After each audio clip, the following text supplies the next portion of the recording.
नमस्कार, मैं हूं खुशीलाल और आप देख रहे हैं सीधी नजर लाइव। दिन भर की खबरों को जानने से पहले नजर डालते हैं आज की सुर्खियों पर। गांवा के बहुचर्चित विवाहिता हत्याकांड का गिरिडीह पुलिस ने किया पर्दाफाश। ब्लाइंड मर्डर केस के बावजूद 5 दिन के अंदर हुआ केस निष्पादित। छोटी सी पारिवारिक विवाद के कारण हुई विवाहिता की विभत्स तरीके से हत्या। हत्याकांड में शामिल पति समेत ससुराल पक्ष के कई रिश्तेदार गिरफ्तार। सो रही पत्नी की हत्या कर पति हो गया फरार। पत्नी से विवाद होने के बाद गुस्साए पति ने कुल्हाड़ी से वार कर किया नृशंस हत्या। हत्यारे पति की गिरफ्तारी के लिए मुफस्सिल पुलिस ने तेज की छापेमारी। सीसीएल बनियाडी कोलियरी को सोमवार को मिल सकता है सीटीओ। बंद पड़े गिरिडीह के ओपन कास्ट कोयला खदान के चालू होने की संभावना बढ़ी। कबरीबाद खदान को भी सीटीओ दिलाने के लिए सत्तारूढ़ दल के 2 विधायकों ने शुरू किया प्रयास। महाप्रबंधक ने विधायकों के साथ किया बैठक। कई मुद्दों पर हुआ चर्चा। और महेंद्र सिंह की शहादत दिवस शनिवार को। मानव श्रृंखला के लिए माले ने झोंकी पूरी ताकत। शहादत दिवस के साक्षी बनेंगे बिहार के माले के सभी नवनिर्वाचित।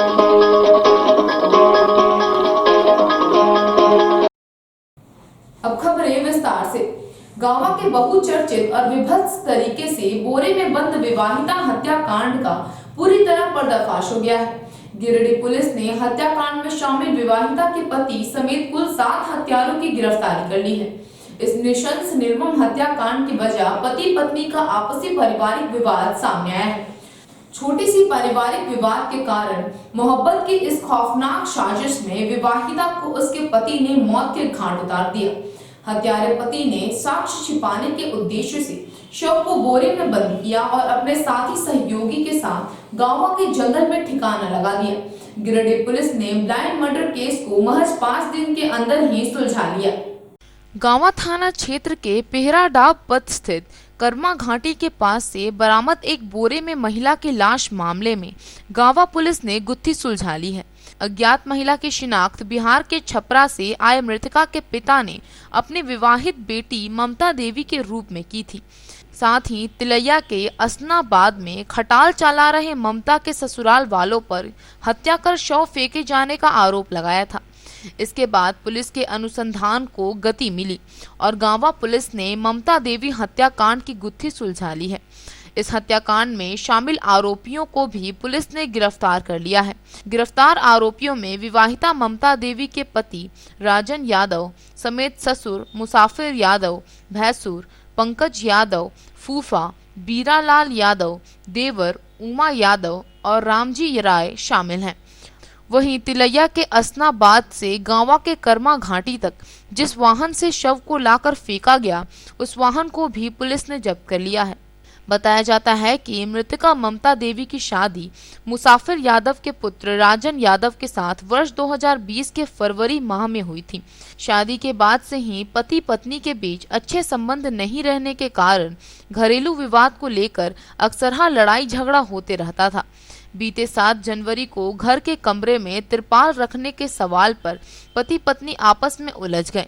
विवाद इतना बढ़ गया कि पति के साथ साथ भैंसुर और ससुर ने भी ममता के साथ मारपीट शुरू कर दी, जिसके कारण मौके पर ही ममता की मौत हो गई। ममता की मौत के बाद घर वाले डर के साथ सहम गए और शव को 1 दिन तक घर के कमरे में ही छिपा कर रखा। दूसरे दिन 8 जनवरी को ममता देवी के पति राजन यादव समेत ससुर मुसाफिर यादव, भैंसुर पंकज यादव, फूफा बीरालाल यादव, देवर उमा यादव और रामजी राय ने शव गायब कर उसकी पहचान छिपाने का प्लान किया। 8 जनवरी की देर शाम को ममता देवी के शव को बोरे में बंद कर पिकअप वैन में लोड किया और गांवा थाना क्षेत्र के पेहराडाब पथ स्थित कर्मा घाटी के जंगल में ले जाकर चेहरे को पत्थर से विकृत करते हुए फेंक दिया। 10 जनवरी को गांवा पुलिस को जानकारी मिली कि बीच जंगल में बोरे में बंद किसी का शव पड़ा हुआ है। शव बरामदगी के बाद गिरिडीह एसपी अमित रेणु ने ब्लाइंड मर्डर केस को एक चुनौती के रूप में स्वीकार करते हुए एसआईटी का गठन किया और खुद भी मामले की अनुसंधान में जुट गए। गिरिडीह पुलिस ने त्वरित कार्रवाई करते हुए घटना में प्रयुक्त मोटरसाइकिल, पिकअप वैन और मोबाइल जब्त करते हुए सभी आरोपियों को कोडरमा के असनाबाद से गिरफ्तार किया। शुक्रवार देर शाम को बरवाडीह स्थित पुलिस लाइन के सभागार में एक प्रेस वार्ता का आयोजन कर हत्याकांड का उद्भेदन करने वाले सभी पुलिस कर्मियों को बधाई दी। मौके पर डीएसपी संतोष मिश्रा, अवर निरीक्षक विनय राम, परमेश्वर लियांगी, थाना प्रभारी ध्रुव कुमार समेत कई पुलिस मौजूद थे। 21 को एक सूचना प्राप्त हुई थी गांवा थाना में कि एक महिला का डेड बॉडी वहां के स्थित कर्मा घाटी जंगल के आसपास किसी ने देखा है। एक बोरे में बांध के उसको फेंक दिया गया था। महिला का पहचान करते हुए इस कांड का उद्भेदन किया गया है, जिसमें टीम ने अच्छा काम किया है। सूचना प्राप्त होते ही एक टीम की गठन की गई थी, जिसमें गंभीरता को देखते हुए इसमें सबसे पहला हमारा कर्तव्य रहा कि इसमें इसकी पहचान सही ढंग से हो जाए, चूँकि महिला उस क्षेत्र में जितने भी निकटतम थाना थे उनसे सूचना प्राप्त की गई कि कहीं कोई मिसिंग का केस या किसी इस तरह का कोई सूचना अगर प्राप्त हुआ हो तो उस संदर्भ में जानकारी लेना इत्यादि। आगे इस क्रम में इन्वेस्टिगेशन प्रोसीड कराते हुए महिला की पहचान की गई। जो मृतिका है वो राजेंद्र यादव छपरा जिला की पुत्री के रूप में उनकी पहचान हुई है और इन्हीं का शव जो है वो पोस्टमार्टम के लिए भेज दिया गया था और अग्रतर जांच की गई। अनुसंधान के क्रम में कुल 7 लोगों की अरेस्टिंग की गई है, जिनमें ये पता चला है कि कुछ लोगों के द्वारा जो इनके हस्बैंड एवं इनके जो ससुर हैं उनके द्वारा इसकी हत्या की गई और बाकी के लोग इनका सहयोग करते हुए जो डेड बॉडी है उसको छुपाने में एवं साक्ष्य को डिस्ट्रॉय करने में इन्होंने सहयोग किया है। कुल 7 लोगों की अरेस्टिंग हुई है। साथ में जो घटना में प्रयुक्त Hero Honda motorcycle, pickup van एवं मोबाइल और जो भी व्यक्ति इसमें संलिप्त हैं उनकी अरेस्टिंग की गई है। प्रदर्शनों को जब्त किया गया है।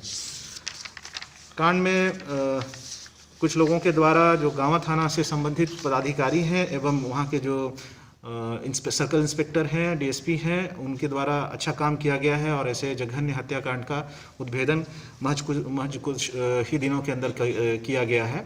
ये एक अच्छा कार्य है। मैं इनके लिए उनको बधाई देता हूँ और आशा करता हूँ कि आगे भी ऐसे ही जो भी इस तरह की घटनाएं हो उसके ऊपर रोक लगाई जा सके एवं त्वरित कार्रवाई की जा सके। सर, हत्या का कारण क्या है? हत्या का कारण पारिवारिक विवाद के रूप में बताया गया है। इनके द्वारा जो कन्फेशन दिया गया है उसमें बताया गया है कि पारिवारिक विवाद हस्बैंड वाइफ में बहुत दिनों से रहता था और इसी कारण से इसकी मृत्यु की गई है। छोटी सी पारिवारिक विवाद के कारण मोहब्बत की इस खौफनाक साजिश में विवाहिता को उसके पति ने मौत के घाट उतार दिया।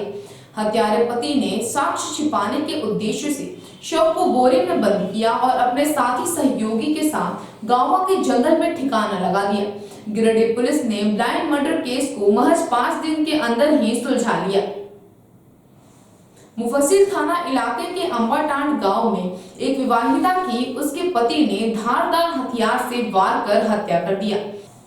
घटना के वक्त मृतका और उसके पति के साथ 5 बच्चे घर पर ही सोए हुए थे। इसके बाद भी आरोपी पति ने पत्नी की हत्या कर फरार हो गया।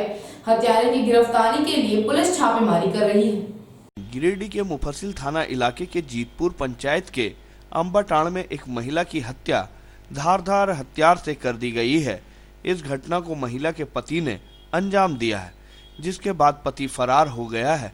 मामले की सूचना पाकर मुफस्सिल थाना प्रभारी रत्नेश मोहन ठाकुर पहुंचे और शव को अपने कब्जे में ले लिया। फिलहाल पुलिस मामले की जांच कर रही है। घटना को लेकर बताया गया कि गुरुवार की रात को पति पत्नी में मामूली विवाद हुआ था। बात बढ़ी तो महलाल ने सो रही पत्नी पर कुल्हाड़ी से वार कर दिया और फरार हो गया। बताया गया कि मृतिका के छोटे छोटे 5 बच्चे हैं।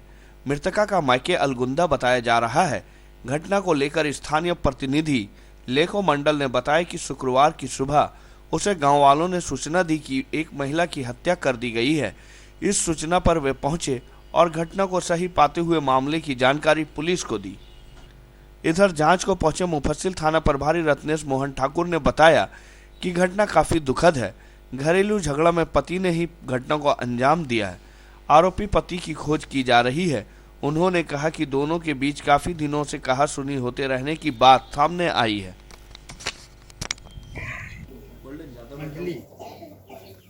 पति पत्नी के बीच में झगड़ा था, तकरार था कुछ दिनों से। रात में खाना खाने के बाद दोनों में तकरार बढ़ी है और पति अपनी पत्नी की हत्या करके और बाहर से जंजीर लगा के, किवाड़ से जंजीर लगा करके रात में ही फरार हो गया। सुबह लोग जब उठे, बच्चे जब उठे तो देखे कि उसकी हत्या हो गई है। अब खुद फरार है, हम लोग उसको पकड़ने के इसमें हैं, पकड़ने के फिराक में हैं और मृतका का शव पोस्टमार्टम के लिए भेजा गया है। उनके बयान पर केस करके अग्रिम कार्रवाई की जाएगी। हमको फ़ोन किया अम्बा टंडिया का लोग, ग्रामीण बोल के देखिए एक आदमी का यहाँ मर्डर हो गया है। तो हम जब सुने तो फिर हम थाना में फ़ोन किए बड़ाऊ को। इसके बाद हम साइड पर आए तो देखें कि जो लाश पड़ा हुआ है उसमें कुल्हाड़ी से उसके सर में मारा है और स्पॉट वहाँ डेट पड़ा हुआ लाश, और वो आदमी फरार है, उसका पति।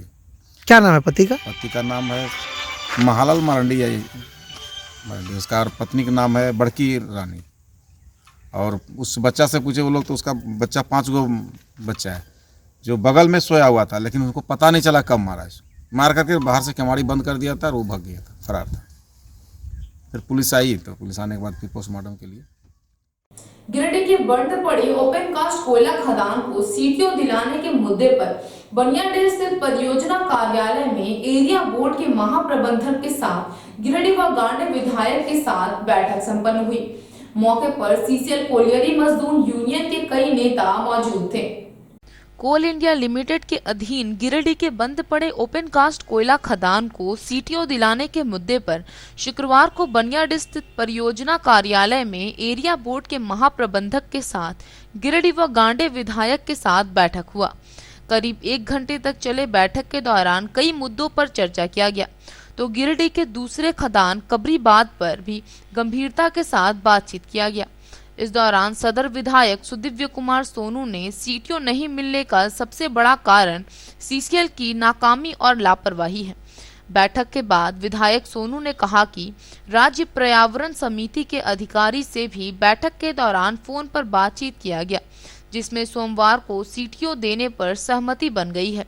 विधायक ने कहा कि अब कबरीबाद खदान को दोबारा चालू कराने को लेकर पहल शुरू कर दिया गया है, लेकिन मामला भारत सरकार के पास लंबित है तो वक्त लग सकता है। हालांकि विधायक ने दोनों खदानों में उत्पादन की कमी के लिए कसूरवार सीसीएल प्रबंधक को बताते हुए कहा कि जो सीसीएल के हाथ में है उस पर कोई चर्चा नहीं किया जा सकता। इस बीच बैठक में महाप्रबंधक मनोज अग्रवाल ने गिरिडीह के दोनों खदानों से लगातार हो रहे कोयला चोरी के मुद्दे को उठाया। साथ ही कहा कि अगर उत्पादन प्रभावित है तो इसका सबसे बड़ा कारण खदानों से ही हो रही कोयला चोरी ही है।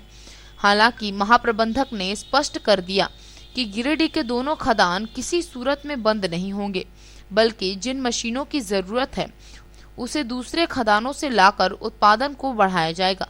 लेकिन उत्पादन और घाटे को कम करने के लिए जरूरी यह भी है हर साल इन खदानों से 12 लाख टन का उत्पादन बढ़ाया जा सके, जिसे लगातार चला आ रहा 125 करोड़ के घाटे से सीसीएल को उबारा जा सके।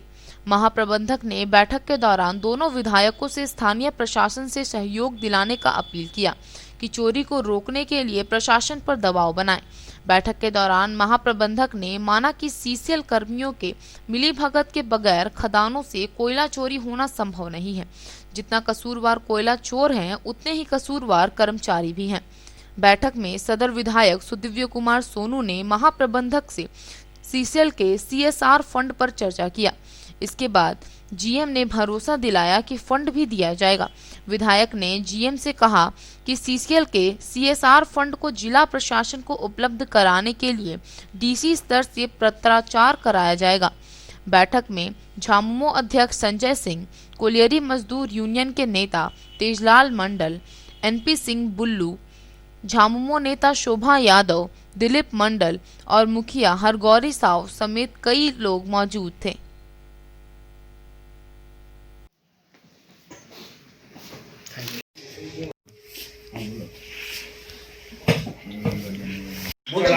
हमारे लिए सहयोग होगा, बिल्कुल हम लोग वही करने को तैयार है। उसके लिए हमने स्पष्ट कहा ना कि पीओ साहब बताए ना कि इनके कभी किसी काम में हम लोग कभी नहीं करें, पूरा सहयोग मिलता है। मैं तो शुरू में ही सहयोग मिला है।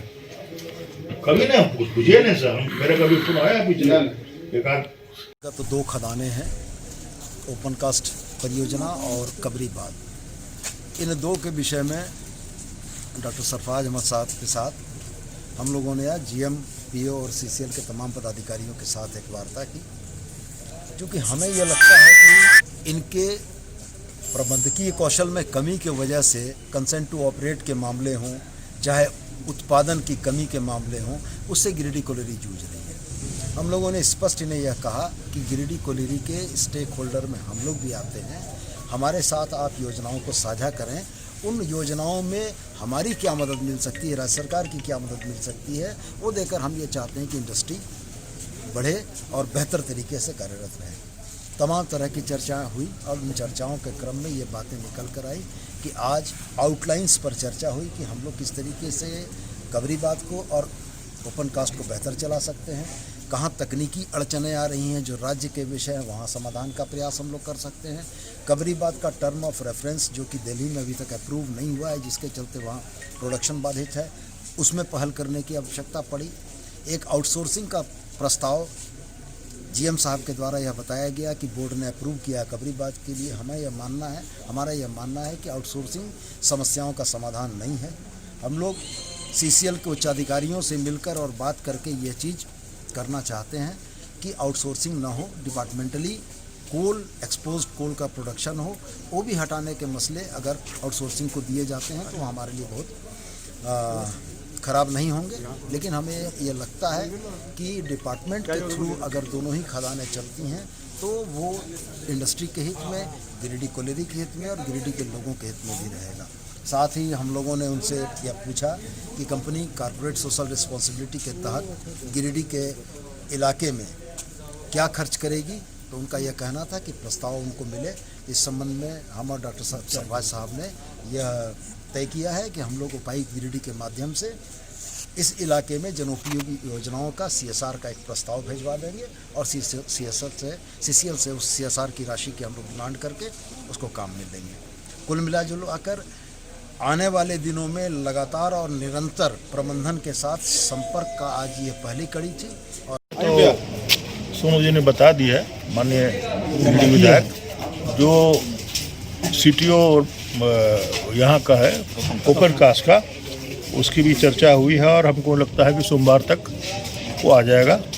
और कहीं पर हम लोगों की तरफ से जो भी मदद कोल इंडिया या CCL मांगेगा उसके लिए हम लोग तैयार हैं। लेकिन हमारे भी कुछ टर्म्स एंड कंडीशन जो सोशियो इकोनॉमिक और ये जो ओपन वाला ये काम सब है, इसमें हमारी भी कुछ बातें रहनी चाहिए।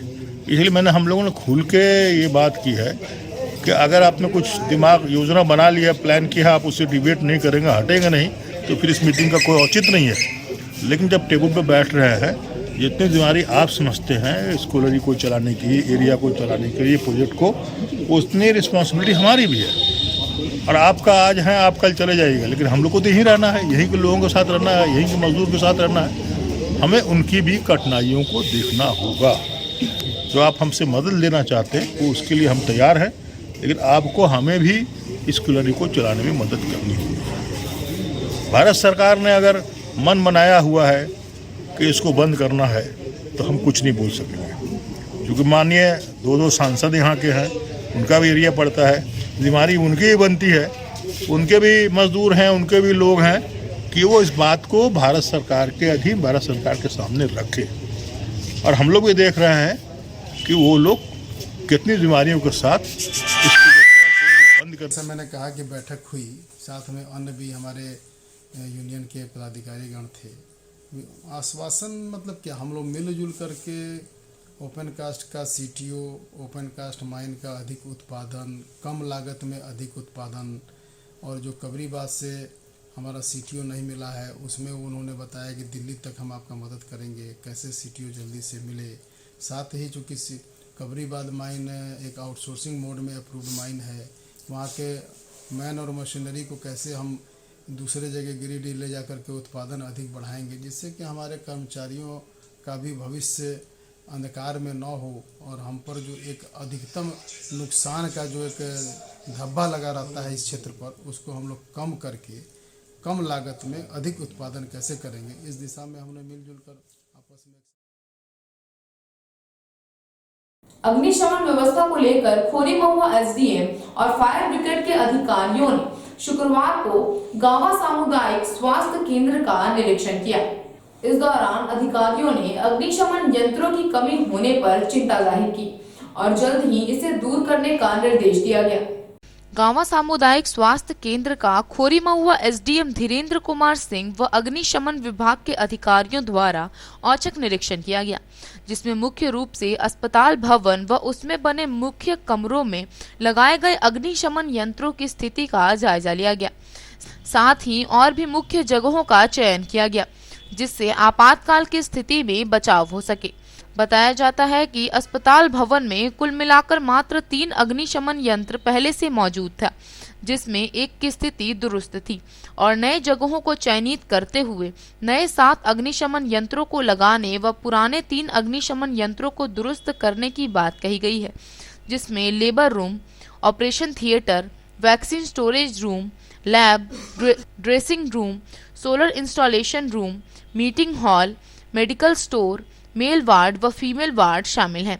मौके पर उपस्थित एसडीएम धीरेन्द्र कुमार सिंह ने बताया कि अस्पताल में अग्निशमन व्यवस्था का जायजा लेने के लिए एक टीम का गठन किया गया है, जिसमें सीएस, एसडीएम, अग्निशमन विभाग व अन्य कर्मी शामिल हैं और इनके द्वारा पूरे जिले के सरकारी व गैर सरकारी अस्पतालों में अग्निशमन व्यवस्था का निरीक्षण करते हुए जरूरी दिशा निर्देश दिया जा रहा है।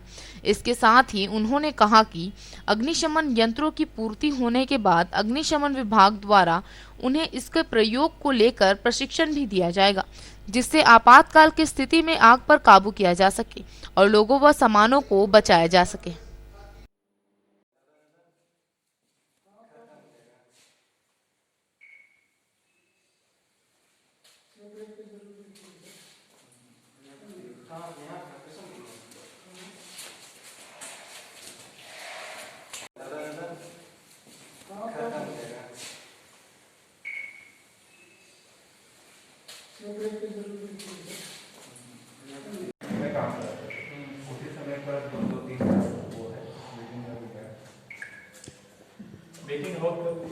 निरीक्षण किया जा रहा है, किस लिए किया गया है? ओरिजिनली ये निरीक्षण नेचुरल रूप में है कि जो अग्निशमन व्यवस्था है हॉस्पिटल्स में वो कितना नाकाफी है या और आवश्यकता है, इसके आकलन को लेकर के है। कहीं भी दुर्घटना हो सकती है, इससे बचने के लिए कितने फायर एक्सटिंग्विशर की आवश्यकता है और कितना है वो अच्छी स्थिति में है या नहीं, इसकी जांच की जा रही है ताकि इससे दुर्घटना से बचा सके। सर, इसके लिए कोई स्पेशल ट्रेनिंग वगैरह भी दिया जाएगा? अभी तो तत्काल हम लोग आकलन कर रहे हैं, इसके बाद फायर के जो ऑफिसर हमारे हैं उनके द्वारा प्रशिक्षित भी कर दिया जाएगा लोगों को, ताकि आसानी से लोग इस्तेमाल कर सकें। तंजीम इस्लाहुल मुस्लिमीन के सदस्यों द्वारा प्राथमिक और मध्य विद्यालयों के निदेशालय द्वारा जारी अवकाश तालिका में उर्दू विद्यालयों में शुक्रवार को अवकाश नहीं करने के खिलाफ में मुख्यमंत्री हेमंत सोरेन सरकार के खिलाफ लोगों ने जुम्मा नमाज बाद इजहार मुखालफत जाहिर किया। तंजीम इस्लाहुल मुस्लिमीन के सदस्यों ने इस वर्ष की जारी अवकाश तालिका में साप्ताहिक अवकाश शुक्रवार का अलग से जिक्र नहीं किया गया है। उर्दू विद्यालयों में साप्ताहिक अवकाश शुक्रवार को होता था। ऑल इंडिया मोमिन कॉन्फ्रेंस गिरिडीह की तरफ से प्राथमिक शिक्षा निदेशक भुवनेश प्रताप सिंह के खिलाफ प्रारंभिक उर्दू विद्यालयों में शुक्रवार को होने वाली साप्ताहिक छुट्टी को समाप्त किए जाने का पुरजोर विरोध किया जा रहा है। प्रदेश कार्यकारिणी सदस्य सह जिला सचिव मोहम्मद शब्बीर आलम ने कहा कि शिक्षा विभाग का यह निर्णय अनुचित है, जिसके कारण शिक्षकों, अभिभावकों में सरकार के प्रति आक्रोश है। लंबे समय से झारखंड में सरकारी उर्दू स्कूलों में शुक्रवार के दिन साप्ताहिक अवकाश दिया जाता है ताकि उस रोज होने वाले विशेष नमाज जुमा की नमाज सभी अदा कर सके। इस नमाज में बच्चे, बड़े, बूढ़े सभी शामिल होते हैं। शिक्षा निदेशक का यह निर्णय संविधान में दिए गए अधिकार का हनन है, जो भारत के सभी नागरिकों को अपने धार्मिक मान्यताओं और परंपराओं को पूरा करने का अधिकार देता है। ऑल इंडिया मोमिन कॉन्फ्रेंस इस बात की पुरजोर विरोध करती है और गठबंधन सरकार में शामिल सभी विधायकों और मंत्रियों और माननीय मुख्यमंत्री हेमंत सोरेन जी से यह आग्रह करती है कि अतिशीघ्र इस अवकाश तालिका में संशोधन किया जाए और उर्दू विद्यालय में पुरानी छुट्टियों को बहाल किया जाए। ऐसा नहीं होने पर ऑल इंडिया मोमिन कॉन्फ्रेंस के बैनर तले इस फैसले के खिलाफ चरणबद्ध आंदोलन किया जाएगा। मौके पर प्राथमिक शिक्षक जमाल अंसारी, मोमिन सोसाइटी तेलोडी 84 के सदर हदीस अंसारी, मिराज इमाम, यासीन अंसारी, यूसुफ अंसारी, कमरुद्दीन अंसारी, गुलजार अंसारी समेत सैकड़ों की संख्या में लोग मौजूद थे। इसका मकसद मोमिन सोसाइटी है कि बच्चों के तालीम और तरबियत का सही इंतज़ाम हो, और इस बुनियाद पर ये जुम्मा के नमाज में हम लोग को कॉलेज में भी छुट्टी दे देता था जुम्मा के लिए, और घंटी बजती थी हाई स्कूल में भी जुम्मा के नमाज के लिए वक्त दे देता था 12 बजे छुट्टी। और ये जनरल ये है मध्य विद्यालय, ये सब विद्यालयों में तो जुम्मा का छुट्टी एतवार का पढ़ाई होती है। इसके बदले में तो सरकार का उल्टा खोपड़ी हो जा रहा है। कैसे, ये बहुत दुख की बात है। हम लोग पुरजोर इसका मजम्मत करते हैं और इसके विरुद्ध में खड़ा होते हैं। आगे के लिए भुवनेश प्रताप सिंह जी का यह कदम, जो कि प्राथमिक विद्यालय या जो भी उर्दू विद्यालय है उनमें जो शुक्रवार की छुट्टी ख़त्म करके एतवार की छुट्टी किया है, हम लोग इसकी कड़ी निंदा करते हैं और विरोध करते हैं पुरजोर। मैं तमाम मोमिनों की तरफ से ये कहना चाहता हूँ, झारखंड सरकार तक और शिक्षा विभाग तक यह संदेश देना चाहता हूँ, क्योंकि यह साप्ताहिक अवकाश जो होता है, एक विशेष प्रार्थना के आयोजन किया जाता है मस्जिदों में, जिसके लिए सभी लोग, सभी मुस्लिम वर्ग पहुँचते हैं। अगर यह छुट्टी रद्द की जाएगी तो काफ़ी दिक्कत का सामना करना पड़ेगा और कई लोगों का नमाज छूट जाएगा, जो कि ये एक धार्मिक भावना आहत करने के समान है। मैं तमाम सरकार के में गठबंधन सरकार में जितने भी विधायक हैं और जितने भी मंत्री हैं और शिक्षा विभाग से यह आग्रह करता हूं तमाम लोगों की तरफ से कि यह जो बदलाव किया गया है उसको तुरंत अतिशीघ्र वापस ले और पुनः पुरानी छुट्टी को। अब लेते हैं एक छोटा सा ब्रेक, आप बने रहें हमारे साथ। आपके महल के साज सज्जा में लगाए 4 चांद शहर के अलकापुरी में स्थित है आपका अपना फर्नीचर महल। जी हाँ, हमारे यहाँ ब्रांड में Elder, Bliss, Dice office system, Century mattress, Kurnool mattress, Pushpa steel अलमारी उपलब्ध है।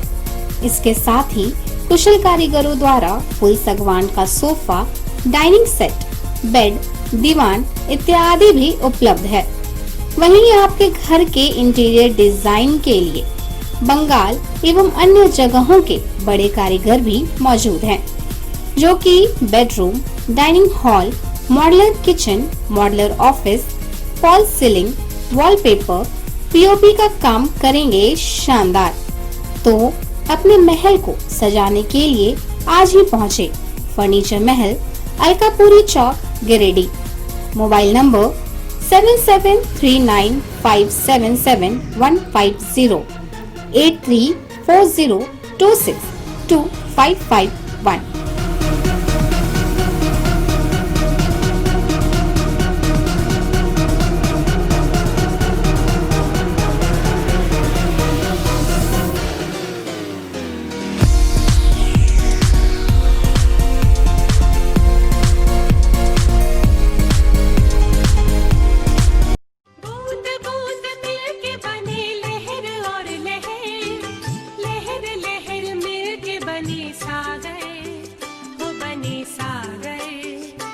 शुद्ध पानी पिएं और स्वस्थ जीवन जिएं। जी हाँ, MS रामेश्वरम एंटरप्राइजेस लेकर आए हैं आपके लिए शुद्ध purified mineral water PO pure. जी हाँ, पीओ प्योर, अच्छी क्वालिटी के शुद्ध पानी। पीओ प्योर जो आपको रखे बीमारियों से दूर, तो पीओ प्योर जियो मोर। MS रामेश्वरम एंटरप्राइजेस, गादी नवडीहा, गिरिडीह। ब्रांच ऑफिस मगतपुर चौक, गिरिडीह। ब्रेक के बाद आप सभी दर्शकों का एक बार फिर से स्वागत है। गंगा नदी की तरह उत्तर वाहिनी की धारा में बहने वाली बराकर नदी के तट पर मकर संक्रांति पर्व के दूसरे दिन आस्था का जन सैलाब उमड़ पड़ता है। स्थानीय लोगों के लिए यह स्थान विशेष महत्व रखती है। यही वजह है कि मकर संक्रांति के दूसरे दिन स्नान दान के लिए सैकड़ों श्रद्धालु यहाँ पहुँचे और ब्रिटिश कालीन शिव मंदिर में जलाभिषेक किया। बराकर तट पर लगने वाले विशाल खिचड़ी मेला में लोगों ने वन भोज का भी लुत्फ उठाया। गंगा नदी की तरह उत्तर वाहिनी की दिशा में बहने वाली बराकर नदी कई मायनों पर अपना विशिष्ट महत्व रखता है। तट पर मकर संक्रांति पर्व के दूसरे दिन विशाल खिचड़ी मेला का आयोजन होता है, जिसमें हजारों लोग शरीक हुए और खिचड़ी का आनंद उठाया। इस दौरान कोई खिचड़ी मेला का हिस्सा बने तो कई लोगों ने पिकनिक का भी आनंद उठाया। भीड़ का नजारा देखते ही बन रहा था। आपसी रिश्तों में मधुरता का त्योहार मकर संक्रांति के पावन अवसर पर गिरिडीह डुमरी मुख्य मार्ग स्थित बराकर नदी के तट के किनारे खिचड़ी मेला में हजारों की संख्या में सैलानी खिचड़ी पिकनिक मनाने के लिए एकजुट हुए। इस मौके पर आए लोगों ने हर वर्ष की तरह इस वर्ष भी बराकर तट के किनारे शांति एवं सौहार्द का परिचय देते हुए पिकनिक का लुत्फ उठाया। इस दौरान पिकनिक में आए सैलानियों ने बताया कि यह मेला बीते 50 वर्षों से भी पहले से बराकर तट के किनारे लग रहा है, जिसमें प्रतिवर्ष हजारों की संख्या में लोग नदी के किनारे एकत्र होते हैं और पिकनिक का आनंद लेते हैं। बता दें कि मकर संक्रांति का यह मेला हर वर्ष के 15 जनवरी को बराकर तट के किनारे आयोजित किया जाता है, जिसमें गिरिडीह जिला के अलावे धनबाद, जामताड़ा सहित अन्य जिलों के भी लोग भाग लेते हैं। सीधी नजर लाइव के लिए बराकर से मनोज कुमार की रिपोर्ट। पांडे डी मैगजीन के रहने वाले हैं। इन्होंने भी 21 रुपया दान देकर बाबा का मंदिर में विकास के लिए अपना सहयोग दिए हैं। एक बूढ़ी माँ सहयोग दे रही है। मनोकामना को पूर्ण करें। मनोज कुमार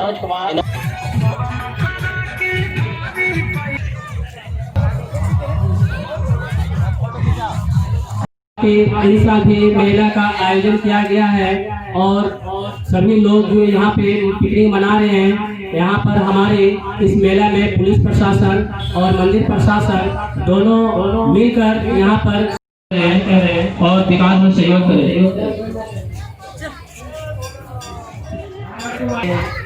ज़्यादा तीर्थ मनाया गया है। उत्तरवाहिनी नदी गंगा है। उत्तरवाहिनी गंगा और मकर स्नान के लेकर ये खिचड़ी मेला 15 अगस्त को मनाया जाता, 15 जनवरी को मनाया जाता है। और यहाँ पर सभी लोग श्रद्धालुओं भक्त और सभी दूर से पिकनिक की दूर से और पूजा पाठ भगवान शंकर जी पार्वती जी को पूजा पाठ करके मकर स्नान करके दान पुण्य ब्राह्मणों को करके और अपना भगीरथ गंगा जिसे होते हैं 7 पीढ़ियों का पुण्य पाते हैं। और यहाँ पर आज तक विकास हो नहीं पाया है। पानी का कठिनाई है भक्तों का, श्रद्धालुओं का। ये सांसद विधायक कोटा से यहाँ पर रोड कठिनाई है, गेट होना चाहिए और यह पानी होना चाहिए ताकि श्रद्धालुओं भक्तों को बहुत दूरी से जो आते हैं हमारे अदर जिला से, वो भी कठिनाई पर यही बार बार बोलते हैं कि यहाँ के सांसद और विधायक कहाँ हैं, कुछ फंड में नहीं दिया। यहाँ विकास होना अनिवार्य है। मैं बाबा बराकर धाम का प्रभाकर पांडे पुजारी हूँ जो आज से उभर रहा है इस जगह पर। दिवंगत महेंद्र सिंह के शहादत दिवस की तैयारी पूरी कर ली है। कार्यक्रम में बिहार भाकपा माले के 7 विधायकों के अलावा पार्टी के पोलित ब्यूरो सदस्य स्वदेश भट्टाचार्य भी शिरकत करेंगे। कार्यक्रम को लेकर पूरे क्षेत्र को लाल झंडों से पाट दिया गया है। शहादत दिवस के मौके पर कोडरमा व गिरिडीह में समर्थकों का महाजुटान होगा।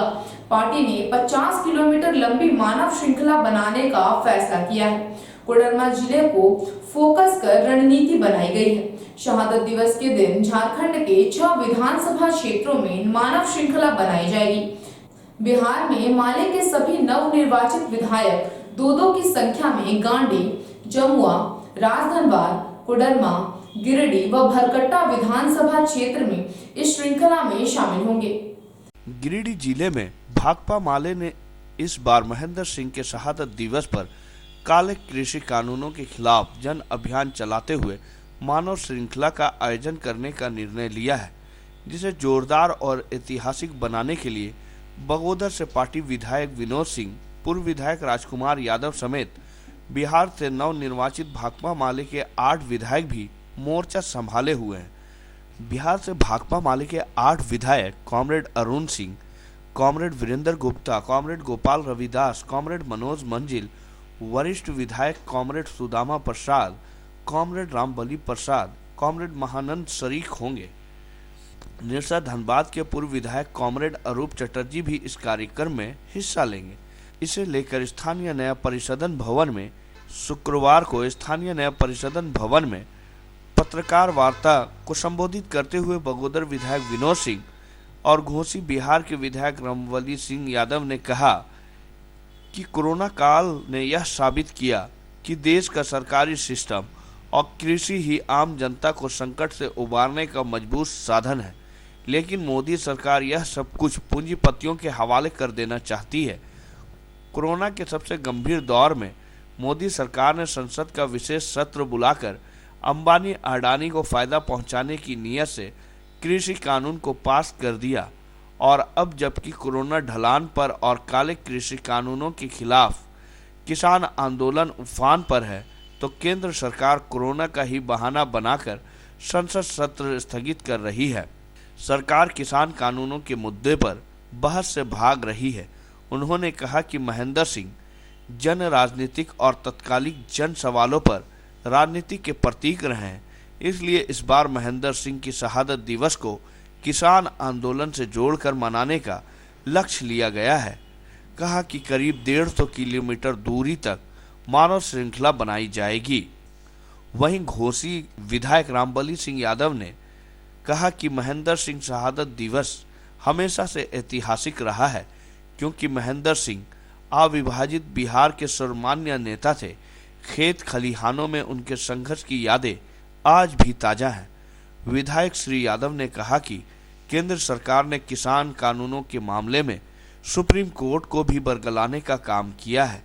कहा कि कोर्ट के द्वारा बनाई गई 4 सदस्यीय समिति के एक सदस्य ने इस्तीफा भी दे दिया है। मोदी सरकार के द्वारा असंवैधानिक तरीके से लाए गए इस कानून को किसान कभी भी नहीं मानेंगे। सरकार को कानून वापस लेने होंगे। पूरा झारखंड और बिहार किसान आंदोलन के पक्ष में खड़ा है। बिहार में इसी सवाल पर 5 जनवरी से अनिश्चितकालीन जिला स्तर पर धरना और 30 जनवरी महात्मा गांधी शहीद दिवस पर पूरे बिहार में मानव श्रृंखला आयोजित की जाएगी। 16 जनवरी को कॉमरेड महेंद्र सिंह शहादत दिवस को मानव श्रृंखला के रूप में मनाई जाएगी और इस मानव श्रृंखला इस बार जो है जो कृषि बिल है सरकार की जो है कारपोरेट घरानों के हित में और 50 दिनों से जो देश के किसानों का दिल्ली में आंदोलन चल रहा है उस पर केंद्रित होगी। तीनों किसानों बिल को वापस लेने के लिए लोग मानव श्रृंखला के रूप में उतरेंगे। यही महेंद्र सिंह को याद करना होगा और इस मानव श्रृंखला में इस बार जो है खमरा और बगोदर में मूर्ति में माल्यार्पण के साथ तमाम प्रखंड मुख्यालयों में भी होगी और इस बार विशिष्ट रूप से बिहार के जो पार्टी के 8 विधायक आ रहे हैं, 11-12 चुने गए हैं, लेकिन 8 विधायक जो है वो आ रहे हैं और विभिन्न प्रखंडों में इस मानव श्रृंखला में शामिल रहेंगे। आज का यह अंक आपको कैसा लगा? आप अपनी सुझाव व राय इस नंबर पर दे सकते हैं। साथ ही ताजा तरीन खबरों के लिए आप सीधी नजर लाइव के वेबसाइट, फेसबुक, ट्विटर, पोर्टल व इंस्टाग्राम को फॉलो कर सकते हैं। अब दीजिए पूरी टीम को इजाजत। नमस्कार।